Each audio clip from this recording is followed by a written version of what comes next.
armado mga kaigsunang lalaki. Gidakop sa mga sakop sa presinto 5 mga kaigsunan. Kung sa pangmatang sa armas gidala na nagidakop pa ni siya.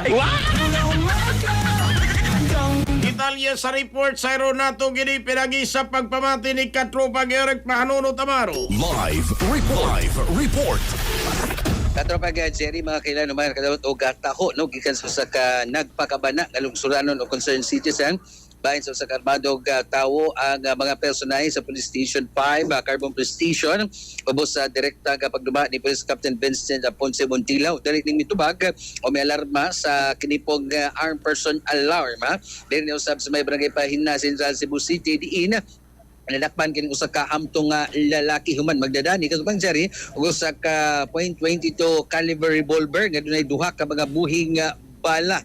Diin matod pa pagka dawat ayon sa Police Station 5 sa musab nga report dili kini may responde og dito kini pong sita ang king lalaki nga matod ba ni nitugma sa description sa tawag sa concerned citizen dito katubang sir nakuha gikan sa maog kini gawaing lipod nga lalaki aga kini usa ka 22 nga revolver og gidang pangitaan ni og doon na ba siya lisensya sa paghubot og armas o yung man permiso sa pagdaladalan ini negative inungdan nga deposasa ni katubang seri o gipaslak sa kining police station 5 lock up cell diin na ang kining lalaki kay ning kaso na kasong kalapasan sa RA 10591 o mas nailan nga Comprehensive Firearms and Ammunition Regulation na Act pag-chair mga kaigalan ang Cebu City Police Office CCPO's pagpango ni Acting City Director Police Colonel Ricky Sumaldi nagkanayon kining ilag o kinipoga maoga kalampusan nagpakita lang ni sa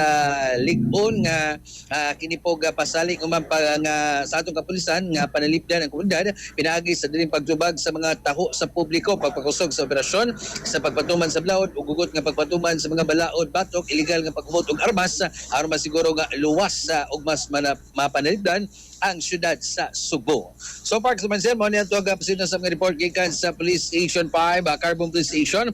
Mga katropa, para pirming object lang si kondisyon yung panglawas, pangapin mo, o Santom Press Complex, kaping at tambal. Alang sa Igusang Pilipino para sa Pilipino sa katropa, Eric Amaro, XFM News. XFM report. Santon Plus Gold, mapalit sa mga butika sa inyong lugar.